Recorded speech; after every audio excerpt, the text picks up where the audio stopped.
and welcome to our combined Australian Alumni, Australian Embassy and Australian Thai Chamber of Commerce webinar. Today on the topic of cybersecurity, assess and address. We're delighted to bring you a keynote speech from Australia's Ambassador of Cyber Affairs and Critical Technology, followed by a presentation by an Australian alumni and AustCham member. But first, to open proceedings, I'd like to welcome the President of the Australian Alumni Association and Vice President of AustCham Thailand, Mamlam Laksasubha Kridakon. Kun Lak. Welcome to our Australian Alumni in partnership with the Australian Embassy event today. Today, we are proud to announce we're doing this Digital Innovation Forum on Cybersecurity, Assess and Address. We're very pleased to invite Dr. Tobias Feakin from the Australian Ambassador for Cyber Affairs and Critical Technology at the Australian Department of Foreign Affairs and Trade. And also as another guest speaker is Kun Parichart, Jiravachara, a partner in risk advisory and lead cyber risk services at Deloitte Thailand. So I would like to now welcome both. So could I pass them to Brendan, please? Thanks, Kun Lak. I'd now like to welcome our keynote speaker. Joining us from Canberra, Dr. Tobias Feakin, Australia's Ambassador for Cyber Affairs and Critical Technology at the Australian Department of Foreign Affairs and Trade. Ambassador Feakin, welcome. Brendan, thanks so much. Thank you for the kind invitation, and just wanted to say it's great to be back, albeit virtually, with AustCham Thailand. Have very fond memories of speaking to this grouping before in person.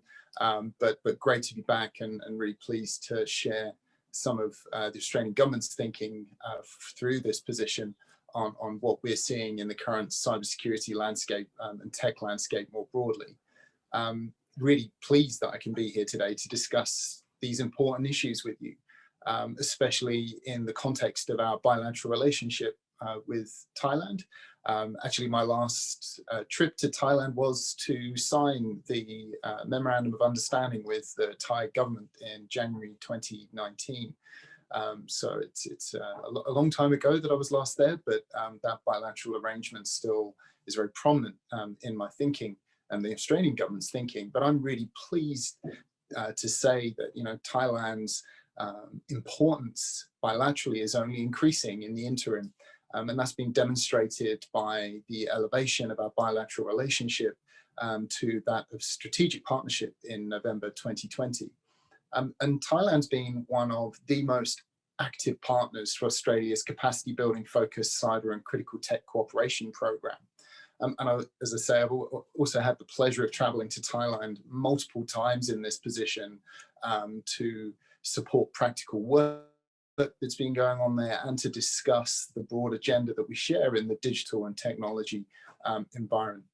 And as the advertising for today's event hopefully highlights, and as you've mentioned, when I last visited Thailand, I was the Ambassador for Cyber Affairs. Now I'm the Ambassador for Cyber Affairs and Critical Technology, which is the exemplification of the growth in this area of work and the increasing importance that not only cyberspace plays in our societies writ large and geopolitics, but the critical technology environment and technologies such as AI, 5G, blockchain, and the list goes on of really important technologies that are fundamentally shaping the 21st century economy. And my job is really to try and assist the Australian government and in all of our objectives, but overridingly to achieve our vision for a safe, secure, and prosperous Australia, Indo-Pacific region and the world enabled by cyberspace and critical technology. And given the membership of AustCham, it's particularly important for me to highlight the focus that we have on partnerships, which is so pivotal to our Australian approach, not only with governments such as Thailand, but also with industry and academia and civil society, in order that we can leverage our collective expertise to rise to some of the challenges that this environment faces all of us. It faces all of us, some of those challenges, but also how we all together benefit from this exciting environment that we're all working on. My function is vital given that Australia believes that cyberspace and technology have never been more important in human history. And that's why I'm pleased to say that Australia's Foreign Minister, Senator the Honourable Maurice Payne, launched Australia's new International Cyber and Critical Tech Engagement Strategy in April this year. If you're interested and want to have a look during the course of my remarks, always bad to suggest a distraction whilst you're speaking, but please go to internationalcybertech.gov.au and you'll be able to see the entirety of that strategy. But the strategy itself supports Australia's vision by providing a framework to guide our international engagement across the spectrum of cyber and critical tech. And really critically outlines very practical actions to advance Australia's objectives. And I would say anybody in the audience who wants to interact with that strategy, with the Australian government in the kinds of things that we're doing to enhance our standing in this environment and other countries' capabilities in this environment, please have a read through that document and pinpoint ways in which you would like to contribute, and please get in touch with me and the team. And really, this strategy is reflective of the way in which technology is fundamentally shifting the way that we live, work, interact. And I'm sure all of you, whilst going through the very distressing time of the COVID-19 pandemic, have seen just the unbelievable acceleration of digitization of organizations, of your personal circumstances. And really now the growing technological advances, especially in the digital environment, are offering more and more opportunities for increased connectivity, economic growth, sustainable development. But one of the issues that is important to a position like this and to the Australian government and to the Thai government is that we're seeing geostrategic competition play out in cyberspace ever more and through the development and use of critical technologies.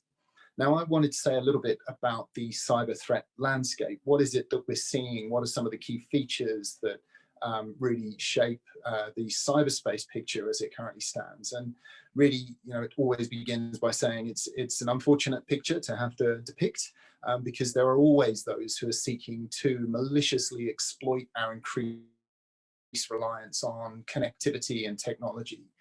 And it's really disappointing that that includes some states that are willing to misuse cyberspace and technology to undermine international peace, security, stability, economic prosperity, human rights and freedoms.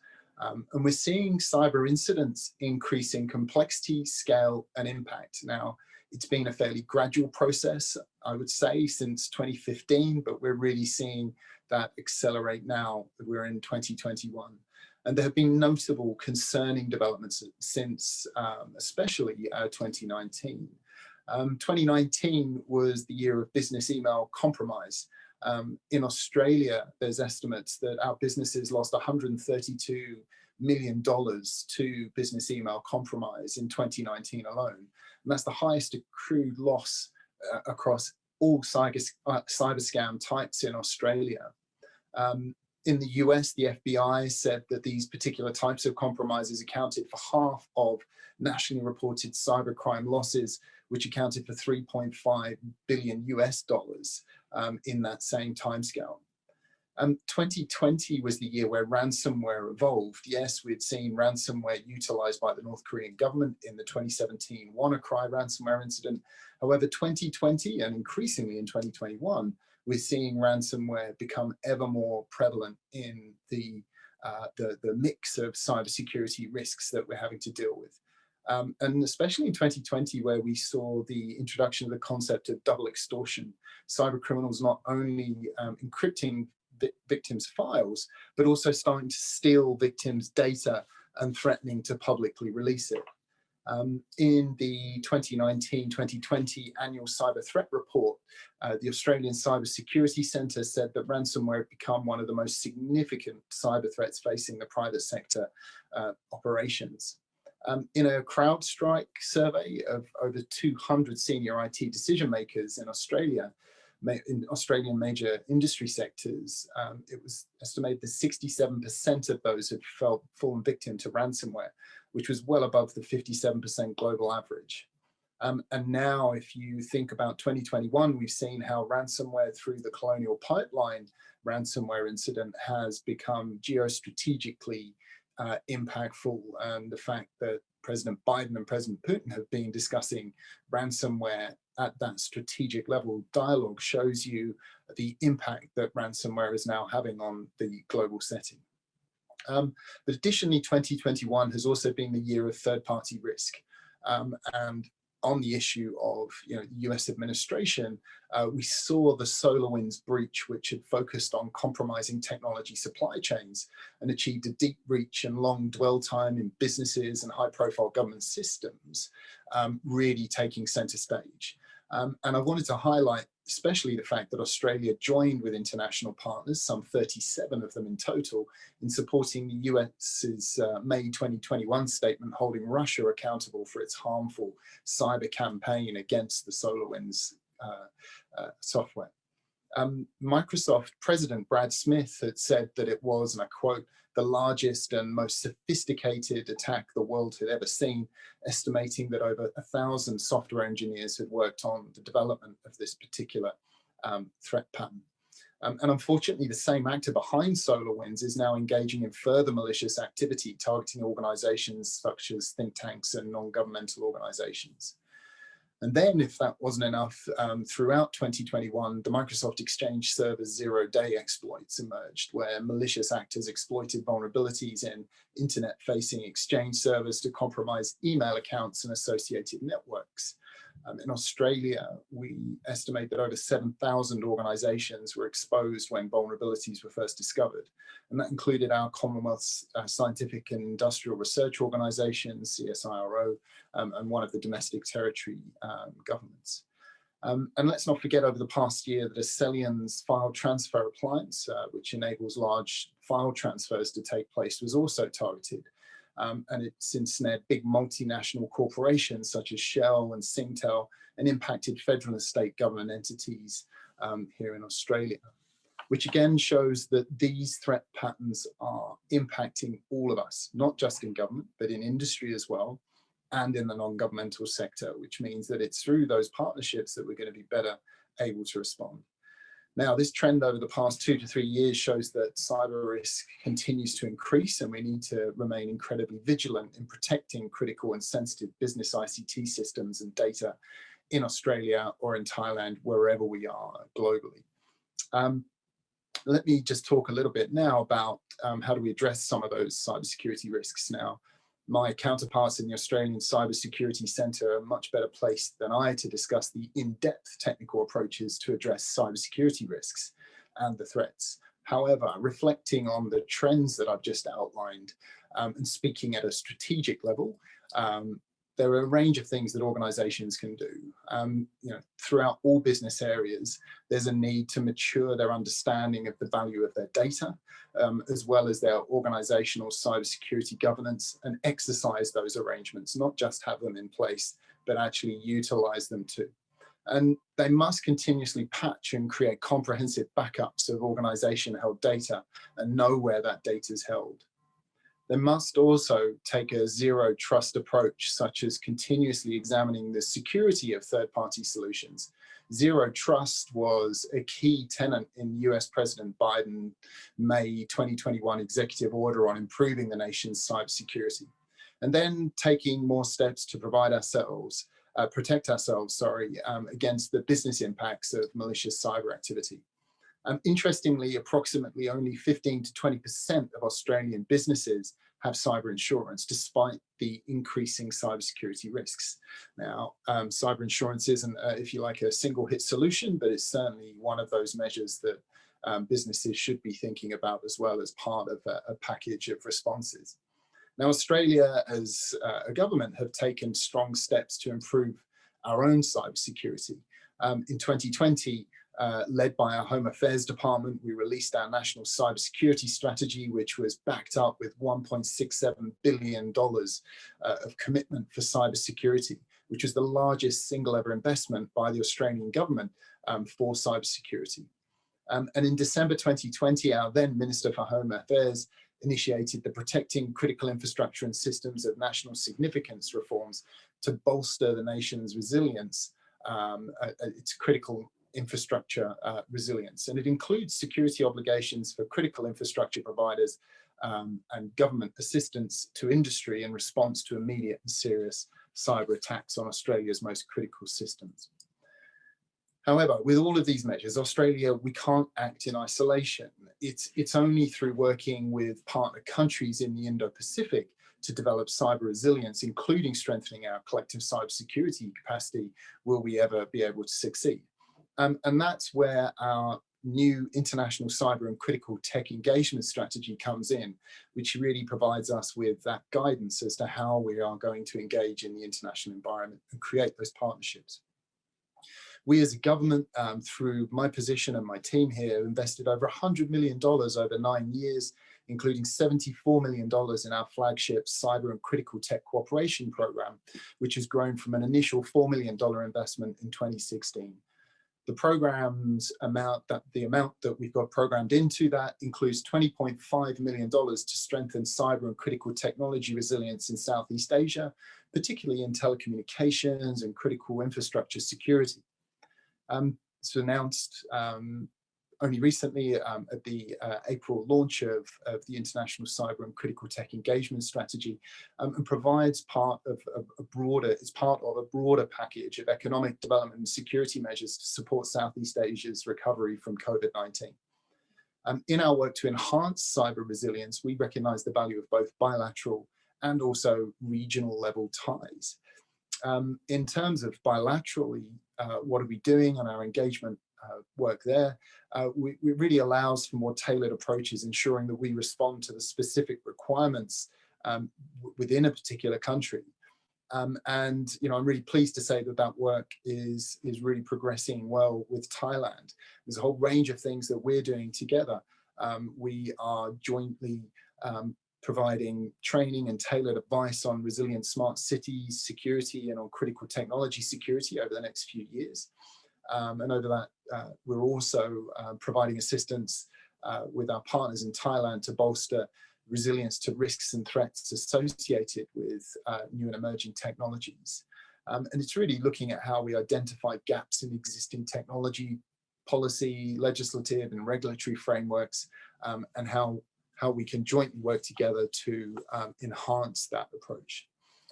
Also pleased to say that we're working together on uplifting cybercrime investigative training and awareness raising packages, which will be delivered not only in Thailand, but also throughout Southeast Asia through a program called Cyber Safety Asia. We're also in the cybercrime field working hard on cryptocurrency related crime. And I also remember very fondly in 2017, one of my first visits in this job was to visit some cryptocurrency training that our Australian Federal Police were delivering with the Thai National Police as well. So it's a long-standing investment in work that we're doing together. And also pleased to say that earlier this year in February, Thailand took part in a cyber digital bootcamp in order that we can learn about each other's approaches to delivering cybersecurity. In terms of regional work that we're doing under the program, really looking forward to Thailand continuing its high level of active engagement through its capacity building center in Bangkok, but also to facilitate and enhance regional coordination on cyber affairs, really welcoming of Thai participation in upcoming regional activities, such as looking at national tech standards bodies across our region to build knowledge, infrastructure, practical skills to accelerate development, adoption and use of recognized international standards for critical and emerging technologies. We're also looking at doing training together around developing government capacity and expertise in Southeast Asia in the ethical use of artificial intelligence. And also the final engagements to wrap up training aimed at strengthening understanding and approaches on implementing norms of responsible state behavior in cyberspace, which is so important to creating more stability in cyberspace. And that's a good link into the next part of what I'd like to talk about, which is just by saying, cybersecurity is only one part of the equation in ensuring a safe, secure and prosperous cyberspace. It's not always about the ones and zeros. Action must be based on values and joint approaches. And that's why values is one of the 3 core bases of our new international cyber and critical tech engagement strategy. We must protect and preserve a peaceful and stable online environment on which we all depend. And the way in which we can do that is by creating a more stable cyberspace. And I'm really pleased that ASEAN has agreed in principle to implement 11 norms of responsible state behavior in cyberspace, which were agreed at the 2015 UN Group of Government Experts. And with the 2019 to 2021 UN Group of Government Experts agreeing a consensus report earlier this month, we now have detailed guidance on how to implement those norms. And I think we could do a great job together in implementing those norms across the region. And Australia is really committed to implementing a framework for responsible state behavior in cyberspace, which is grounded in the application of existing international law, complemented by responsible norms of state behavior and confidence building measures, and then finally through coordinated capacity building. Attribution and deterrence are important tools to preserve the stability of cyberspace, maintain international security, and promote continued economic growth. We shouldn't be afraid of calling out bad behavior in cyberspace, as the US did with Russia for the SolarWinds compromise. And there should be consequences when the rules that we've agreed are not adhered to. We also need to ensure that human rights do apply online equally as they do offline. And we need to advocate for the protection of human rights and democratic principles. It's a central tenet of Australia's approach. And I want to again emphasize, whether it's Australia, Thailand, or any other country, we can only be effective in progressing our international approach and agenda if we're coordinated at home and have a partnership approach across the board. There must be clear lines of responsibility, which is complemented by open communication and coordination. And we must embody a partnership model, not just in government, but also with industry, CISOs and academia. They bring unique and valuable expertise and perspective that often governments won't have by themselves. Now, I just want to conclude by saying, cyberspace and critical technologies are absolutely central to Australia's, Thailand's, the regional and the global community's future, especially as we come out of COVID-19. And we must address the implications of new technologies and the risks and the opportunities that they create if we're to make the most of the exciting situation that we find ourselves in. And it's imperative that we aim for a safe, secure, and prosperous world enabled by cyberspace and critical technology. Adopting resilient cybersecurity practices at the organizational level, nationally and internationally, is an important step. But technical approaches alone are not enough, and we must have a values-based approach which is reflected in our international cyber and critical tech engagement strategy. And for Australia's point of view, we're taking a strong values-based action to achieve our aim, which is underpinned by a partnership approach with valued partners such as Thailand. And I'll just return to it and finish off with a short plug. If you'd like to learn more about our approach and the strategy, the International Cyber and Critical Tech Engagement Strategy, or follow our work on cyber affairs and tech issues, you can view our website at internationalcybertech.gov.au, or have a look for me on Twitter at AustCham. And with that, I'd just like to wish you all the best for the discussion.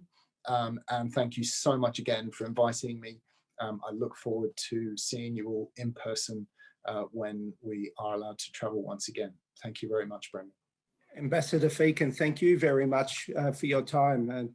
As you mentioned, your role has grown over the past few years, and the snapshot that you just provided, I imagine it's going to continue to grow from here. So we really appreciate you giving us the time you've provided today for the Australian Alumni and AustCham Thailand here. Absolute pleasure. Really pleased to be back. And as you rightly say, these issues are not going away. They are at the heartland of geopolitical discussions. Thank you. And as you mentioned, we hope to see you up here again in Thailand soon. Perfect. Thanks so much. Thanks for having me. Thank you, Ambassador. If anyone has any questions for Ambassador Feakin, please feel free to send them through to me and I can pass them on to his office.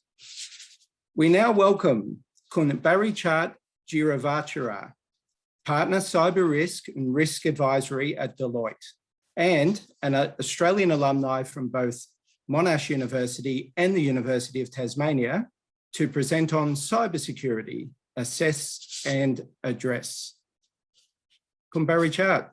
Good evening, everyone. I'm Parichart from Deloitte practice. Before I start, I would like to play the video.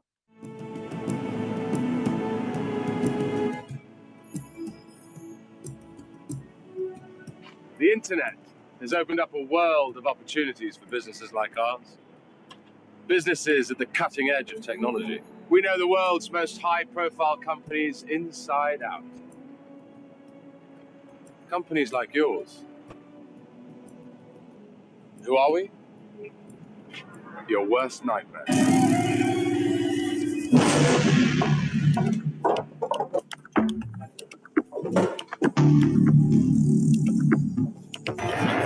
In a wave of attacks on businesses worldwide, criminals have launched yet another malicious attack on, well, I think he's here. I've got nothing to say. Do you think your position is sustainable, sir? I've got no comment to make. You think your shareholders are going to make it this I said we don't know the full extent of the intrusion. How long will you be offline? Don't you have systems in place to stop this from happening? Our security protocols have been breached by what I can only describe as a highly sophisticated cyber attack. You can't take all the credit.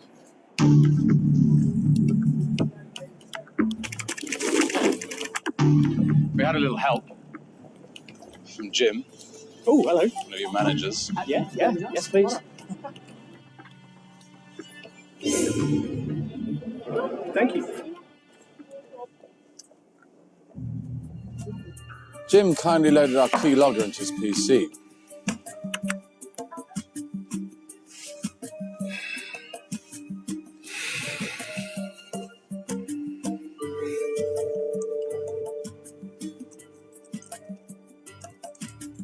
Before catching up on some emails, giving us direct access to his mailbox and password. Jim's giving us a lot of information. Access to business contacts, emails from work colleagues.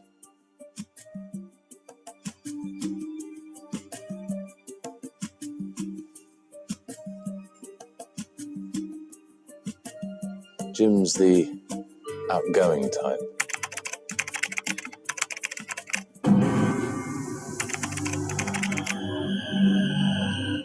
Hello, Ali in IT. You look like a privileged Hello, user. Hello. Hi, yes, this is Ali. Okay, thank you. Yeah, no problem. I think I'm in there.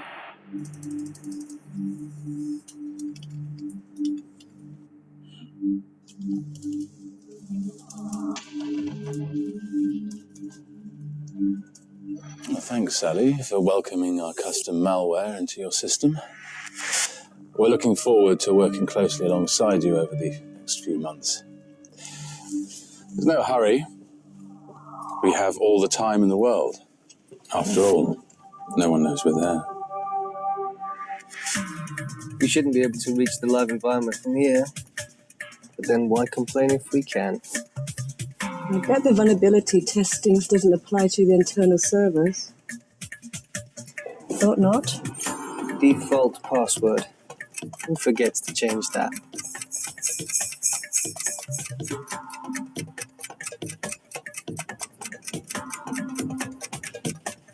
We have access to all your networks. We're in the database, mapping systems, circumnavigating firewalls across the business. Oh, and did I mention, we're going global on this one. Je l'enverrai tout de suite. Merci. We can organize the research and development from this end. Can you forward me the contract? Victor Battier. そうですね、社内の方からの承認が下りるまでは他の方にちょっと、Intellectual property, confidential documents, personal and financial data belonging to thousands of people throughout your business, from anywhere in the world.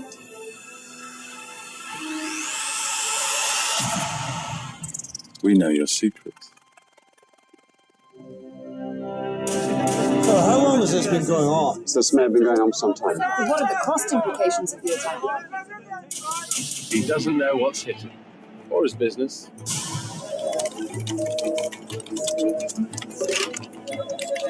IT are trying to work it out.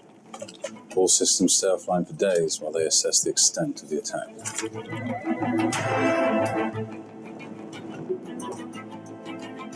PR are working overtime on damage limitation. Let's take that.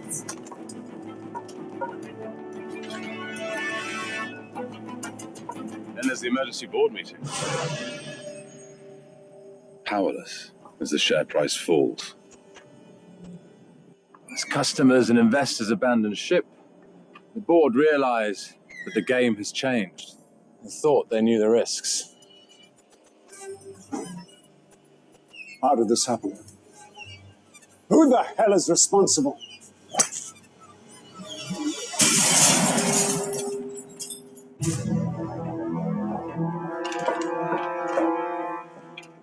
Working at the heart of your business has been an invaluable experience.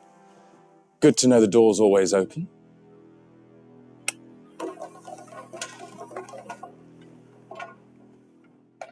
How you feel after seeing this video? So actually, this incident can happen to anyone. You can see that just one thumb drive is causing the whole organization that got cyber attack. And in fact, if you relate that to yourself, when we go to the seminar or event, we normally got the USB thumb drive as a free gift. Have you ever tested whether that thumb drive has any script or malicious code within the thumb drive before you plug it in your notebook? Think about that when you got a thumb drive, or you pick it up from somewhere, whoever thumb drive that passes to you. So please make sure that you have scanned it before you plug it into your notebook. Anything can be happen. Okay. So today, people talking about digital transformation, and actually digital has changing the way that we are operating and changing the way that we living. And actually, I would like to ask you guys whether what is the first thing that you touched this morning, and what is the last thing that you touched before you go to bed? I guess people say mobile phone, right? I'm not sure whether anyone would be like me. Normally, before I go to bed, I read through all the social media, news, check up friends, blah, blah, blah. And then I also using my phone to be an alarm clock. So first thing in the morning, I touch my phone, switch off the alarm clock, and see whether is there any important message that I need to respond. Okay, so based on the survey that we have, you can see that 34%, most of the people is using smartphone. And in the morning, 32%, they also pick up the phone. And believe it or not, during the traveling time to office or to school, 78% of people are using the smartphone. And some of us also using the smartphone for work call, 32%, or even some of us are also using our smartphone while we are working at the office. So it looks like smartphone is very important for us. Nowadays, there is a joke that sometimes you forgot or left out your wallet. It's not that important as you left out your mobile phone. Because mobile phone is contain a lot of information about yourself, your photo, your contract, sometimes is your credit card information. Some people even jot down the user ID and password in the mobile phone. And most of the people don't really put up the security, like whether someone trying to access your phone, you should put a PIN. So they need to know the PIN before they accessing your phone. Okay. So when we're using your phone, you may not aware that you have leave behind your digital footprint in your phone. So this is the example that or the digital footprint that you left out within your phone. Some people, they save their password in the phone, or they put the remember password for the application or the website that you access in. So imagine if I can take the phone and I can access that application immediately. most of people is using internet banking, and sometimes you forget your phone and you don't put a PIN to access your phone. Sometimes people can transfer your money into other account also. And actually, the phone also keep your current location. You may notice if are you using the Google Map. Sometime after work, the Google is pop up and tell you that, okay, it will take an hour to go back to your home. How do they know that you are going to home at this time every day? There's some mechanism AI that they are watching you on the phone. Actually, this is against our privacy. So I would recommend we should go back and review your privacy setup in all the social media. For example, like Facebook, Twitter, or the Google Map. Some people log in the Google in order to access all the resources, but is it necessary that you log in all the time and Google know wherever you go? Okay, and actually one of the things that some people leave behind the credit card number in the mobile phone also. And I noticed that nowadays we need to do the registration for the vaccine. Some people even take the photo of their ID card, front and back. Actually, the number at the back side of the identity card is very important.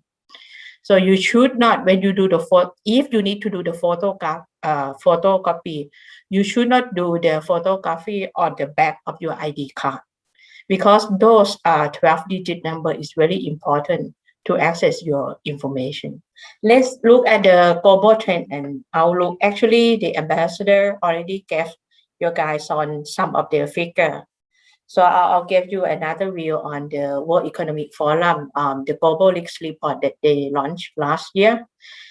And they predict that in the short term, cyber attack will be one of the top 10 risk area that most of the organizations should be focusing.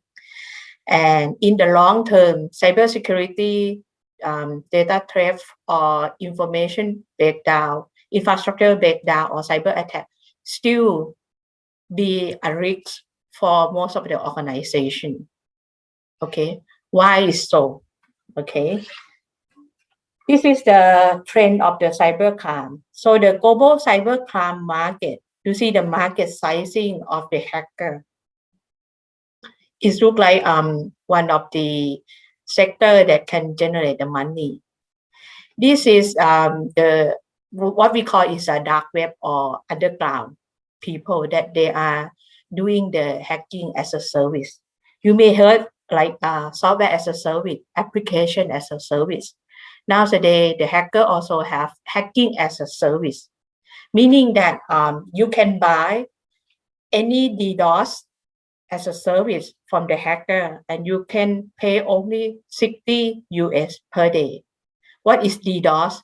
If you want to shut down or put your competitor to be out of service, so you can buy this service DDoS to kill your competitor availability time.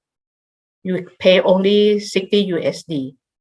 Or if you want to store some of the people credit card, so they sell the credit card information only 50 cents per transaction.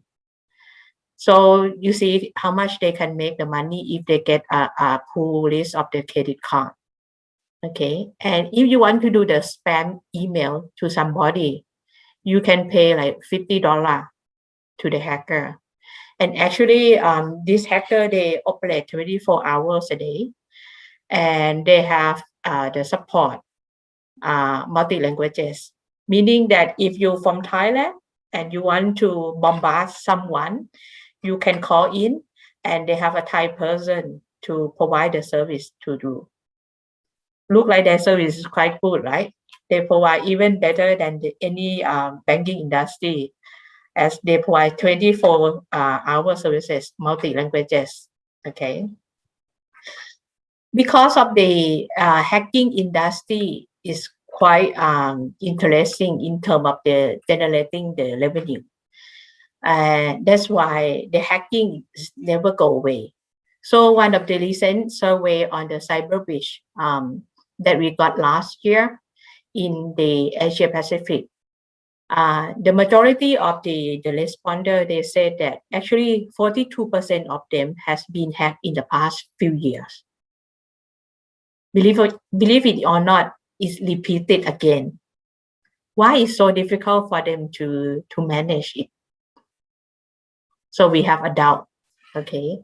And 62% of the organization, actually they know that there's a vulnerability in their system, but they don't patch it. Actually, you know that you have a loophole, but you don't prepare in advance, okay? And 91% of the hacker, when they are coming in your parameter, actually they are very quiet. They won't launch the attack. They are trying to gathering the information until they have enough information, then they will launch the attack. You may have heard about the Sony incident. Actually, the hacker has been in the Sony for like 9 months before they launching the attack. I'll share one of the incidents that we have been providing to the client. Actually, this client is a new client in financial sector, and they hire us to do the penetration testing. And during the service, we found that there is one of the file which we believe that is a file from the hacker that left behind for the organization. So we asked the client to investigate whether and check with them whether do they have been attacked before. The client shared to us that, okay, after investigating and based on the log and history, they believe that they never have been attacked before. And then the client has been traced back up until 7 years. Why is 7 years? Because they got a backup up to 7 years. That file was exist since 7 years ago, meaning that they have been hacked for 7 years, but they never know before. So we need to be very careful. Sometimes everything seems like a smooth and fine, but actually someone may watching what are you doing, okay? And last thing about phishing, I think nowadays people know what is phishing email already. And the ambassador also talking about the business email compromise, which similar to the phishing, but it's targeted to the business sector. So 32% of the people respond that they confirm that they have been breached, and that breach has been involving by the phishing email.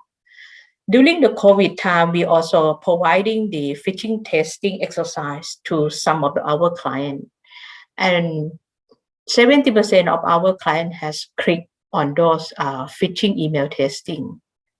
We just using a simple thing like give away the Starbucks card or give away some of the voucher. So most of the people tend to click on those awards that we are giving away for them. So we need to educate our people how do they gonna be aware of this kind of the phishing email. Why it's so difficult?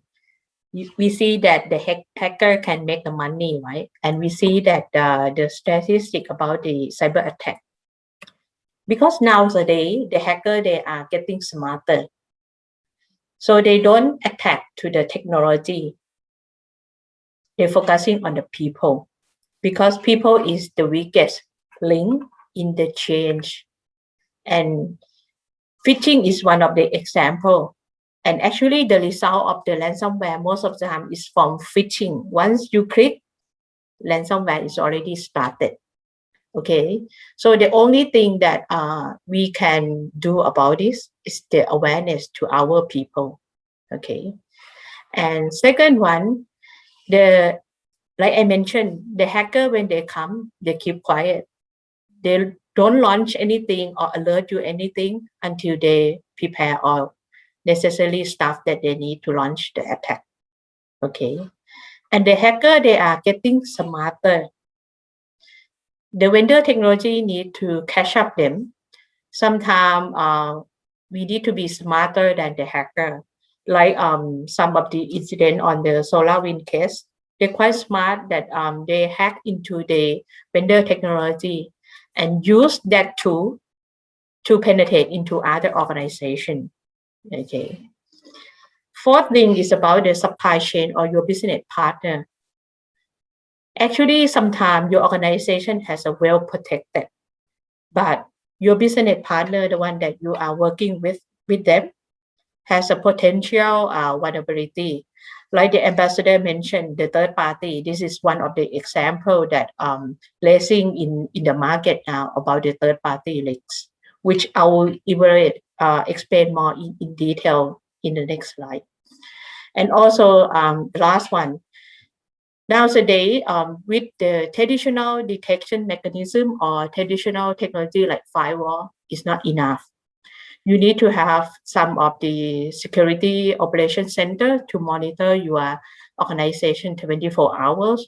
Sometimes you may need an AI to help to review the log whether if someone is coming into your organization. You will need a combination or multiple technology combined together to monitor your traffic. Okay. Let's look at the whole landscape. Your organization, currently our people is working remotely. How do you ensure that the staff that working from home, they have the right protection? Because when the staff working from home, they're connected to their home Wi-Fi, right? How do we make sure that their home Wi-Fi has a well protected? No one is trying to jump into their Wi-Fi and watching out. So you need some of the VPN to help your staff to working during the working from home, or you may need a multi-factor authentication technique that are built in for your staff. And also, like I mentioned, third party and fourth party that you are working with, sometimes there could be a potential loophole for you. I'll give you one of a example that we are providing the service to one of the clients. So actually, there's a coincidence. We got a job to do the penetration testing for one of the clients in Thailand. And 2 weeks before we go into the site, our team, because they are the tester, they like to buy the second-hand network device from Pantip or from Shopee. And once they got one of the network device, they play around with that device. And then they can be able to take the user ID and password from that device.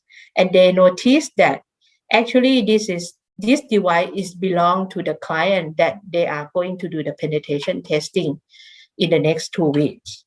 So we keep that user ID and password. On the first day that we go to the site of the client, we use that user ID and password. And then we can compromise all the network device in that particular client. So we spend only less than 5 minutes to conquer the whole network of that particular client. And we tell the client all the story, how we get this device, and ask them to investigate why this device is sold in the second-hand shop and the configuration in that device doesn't delete it. The client took about a month and they came back to us. Oh, we check all the inventory list. We believe that we don't lose any device. And the client asked us to take a photo of that device because they want to see the serial number. So they went back for another month and tell us that, oh, actually, they hired the third party to collect the device back to the HQ because they're shutting down the branch. But no one is checking whether when they open the branch, they send out how many equipment to that branch. And when they close down the branch, how many devices that they collect back. So they don't know whether it's lost or not. Okay. And interesting enough, actually this network the client is outsourcing to one of the global IT service provider. We're just wondering why the service provider, they're using the same user ID and password through all the device.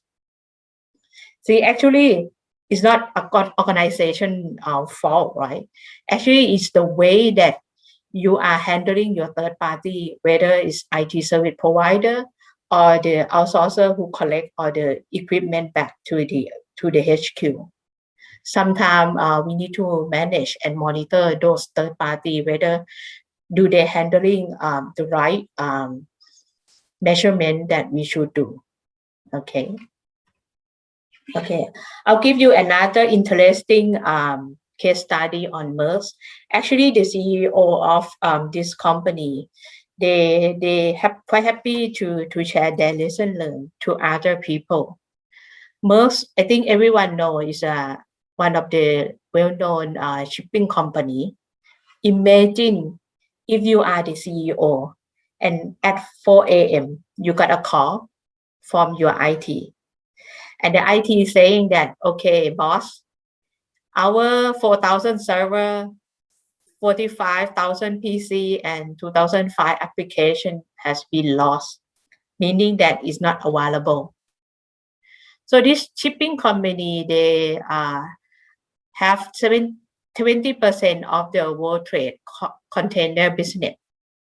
Okay, and every 15 minutes, the ship will supply the container at the port around 10,000 to 20,000 every 15 minutes, meaning that they will need an IT system to support them. Currently, all the communication between them and shipping has been lost. How are you going to do it if you are the CEO? Every minute is lost. Can you guess how many seconds, minutes, hours that they has been compromised? Actually, the hacker can gain the access to this organization only 2 seconds. Repeat, 2 seconds. And with that 2 seconds, they can gain the privileged access. Privileged access meaning that you are the admin. You can take control, do whatever you want in the system. Okay. So the CEO said that actually this is the reward for him when he cutting the cost. So most of the time the IT folk or security people will say that when they need to cut the cost, IT will be cut first. Okay. And this company, they would like to transform into digital transformation. People talking about digital transformation, but the flip side is the digital risk. Do we really assess whether if we move to digital, what are the associated risks that we need to manage? Okay. And they are quite easy, the hacker quite easy to get into the system because they have a flat network. Okay. There's no segment between admin zone, critical system zone, or the user zone. Once the hacker get in and they can have the privileged account, they can gain the access and conquer the network of this global shipping company. Okay. And because of the hacker can gaining the privileged access account, meaning that their access management system is not good enough. They need to review it. Okay. And actually it takes time for this company to recover, and they spend like 300 billion USD in order to recover from this cyber attack.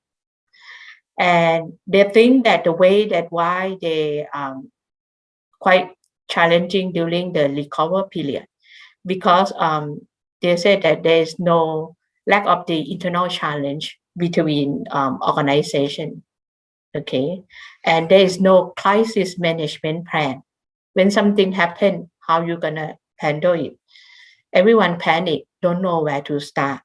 So you need to have a proper crisis management plan in place. And they have a poor asset management system in place because they need to get a new notebook for their staff, they need to put up all the application, fresh one for the user to use it.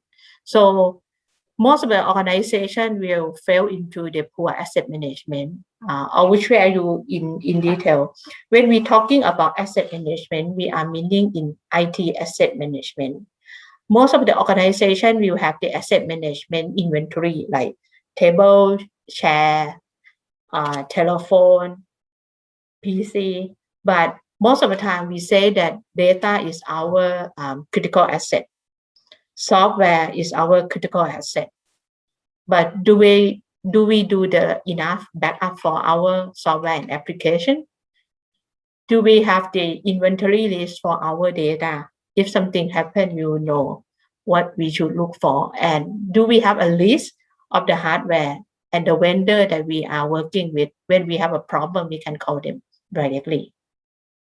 Okay, this is all the lesson learned that the CEO of Merck has been shared with us.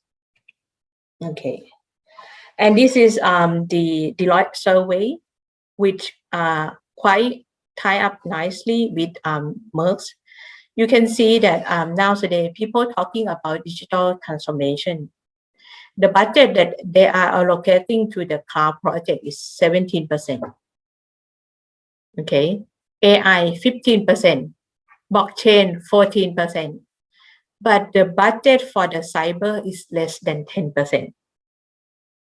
So people tend to forget about cyber when they want to go for the digital transformation. So if you are working in the cyberspace or IT, you may need to rethink about digital transformation, and you may put up your hand into your management that let's relook and reassess at digital risks that we should be aware. If we go for cloud or if we go for AI or blockchain. If incident is happen like in the video, will you be ready? Your organization, will you be ready? Imagine if you are a CEO in that video or the board of director, and the journalist or reporter put the mic into you. How you gonna respond that? You need to practice. Okay. Preparation is the only key that can help you survive during the crisis. When we go out to provide this service to the client, most of our clients will have business continuity management plan in place. But if you look at the plan, they never exercise on the cyber attack scenario. So in Thailand, most of us practice our plan based on fire deal, protest, flooding. But most people do not realize if cyber attack is happen into your organization, will you be ready? You need to exercise. So we have the cyber incident response plan that need to be aligned with the business continuity management plan, and you need to exercise every year. And also one of the key highlights when we exercising the cyber exercise for the client, during the crisis, communication to all the stakeholders is very important. When I mention all stakeholder, meaning internal user, your user, and your external customer, vendor, partner as well. Some of the exercise that we provide to the client, they tend to forget to communicate to their internal user also. And nowadays, people outside organization knows that this incident happened, but the internal user doesn't know what's going on. Okay, so you need to be careful on the crisis communication plan that you're going to put in place. Okay, and you need to understand your business impact if something happened to your organization. I repeat again, most of people will think that cyber is belong to IT or IT security guys. Actually, it's not. Cyber is connected links to other function. Because if your organization has a cyber attack, it will be impact your reputation, And sometimes if you are in the regulated industry like banking, you will need to report to your regulator also. And last but not least, it will be impact your operation. Of course, you may not be able to operate anymore. And every loss, it will be impact to your financial system also. Let's look at the cybersecurity framework. Most of the clients will ask, how should I start if I want to know whether how good are we at the cybersecurity? So there's a leading practice NIST cybersecurity framework, which is the latest framework version 1.1. Okay, so in the NIST cybersecurity framework, it's cover 5 functions. Identify.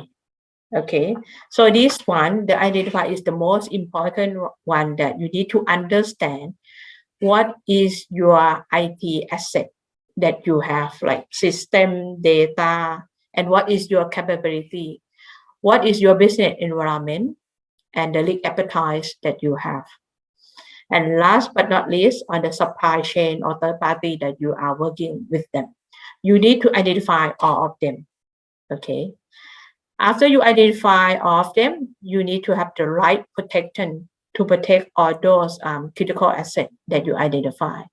Whether it's going to be the identity access management, awareness training to your staff, or the data security, okay, or protection of the technology. Once you have the protection, you may need to have a detection. Whether someone also breaking into your system, you have to have the security monitoring tool in place. And if something happens, you need to have a response plan. Like I mentioned, response plan, communication plan, improvement plan, lesson learned. You need to document all in. And recover stage. So all these 23 categories, you need to assess yourself. So basing by using NIST cybersecurity framework. So this one is like annual health check menu that when you go to the hospital and do the checkup to see whether is there any potential improvement that you need to improve, or you need special treatment for the special clinic that you need to improve. So you may visit the NIST website that I provide below to self-assess your organization to see whether what kind of the maturity that you are in. Okay. And by putting all the cybersecurity framework, you need to understand what is the threat to your organization. Okay, there's so many types of the cyber threat in the market. Some of the hacker, they are targeted some of the industry. So you need to understand what is your threat landscape. And then you need to understand your current maturity cyber capability based on the previous slide that I showed to you. So once you assess, you will know your capability, whether you can handle it or not. And then you will know where to focus and put a priority. And then you can develop the roadmap to close the gap. And you can realize the value that you invest in the cybersecurity program. And you need to communicate to all your stakeholders in order to protect your business. Okay. So I will leave you 11 questions for the organization to answer yourself, to hide quick assessment to your organization. For example, like do you treat your cybersecurity as a business or IT responsibility? Most of the client will say it's IT. Actually, it's not IT, because cyber is connected to other associate risks. Okay. And do we have the basic right? For example, like access right, share drive, vulnerability assessment, virus protection, data leakage prevention. Okay. And do we have we ever monitored our system, whether our system have a capability to prevent any breach? So I will leave that 11 question for you to have a self-assess to yourself. One more thing that I myself believe that if we educate our people or give the awareness to our people enough, they will be able to help to protect the organization. So as the individual person, if you are at home, you should install the security software. For example, like antivirus, spam, anti-spam on your mobile phone or your notebook or your personal laptop. Okay. And whenever you download any application, make sure that it is reputable, because you may heard in the market that sometimes you download fake application. And third one, be careful when you accept someone to be your friend. They may just fake ID from your friend and borrowing your money also, and end up actually your friend has been account has been compromised by someone. You already transferred the money to someone already. And fourth one, be careful of the pop-up. Don't click the word about sure win, you get the prize, there's no free gift. Okay. And the fifth one, try to use the different password in all email or social media account. Because if you are using the same user ID and password in all application or social media, once they compromise one application, they can get the rest of the application. Okay. In your office, you see in the video, right? Don't just click any attachment file that you got. The hacker can really like do the fake email, look like from your boss, but you need to be very careful when you read email, whether is it coming from your boss. If your organization have the protection on the email, there will be some sign of indication in the email subject that this email is coming from the external party. So you need to be careful when you open the attached file, because once you click there on the fake attached file, it could be a script or malicious code into your system. Okay. And 7, be careful, do not leave your sensitive information in the office. Or if you want to save something on the USB thumb drive, you need to put the password before accessing. I'll give you one of example on USB thumb drive. There was in the news that somebody picked up one of the thumb drive at the airport in UK.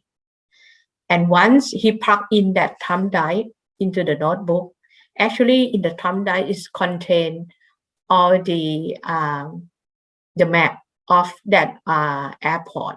So you know exactly how the airport has been structured, or the network, or the wiring, or the cable.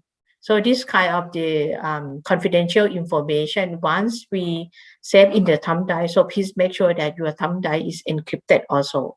Even though you forgot your thumb drive, no one can access your thumb drive. And number 8, be careful of the stranger in your office. Actually, there's one technique that we call red teaming exercise. What is red teaming exercise?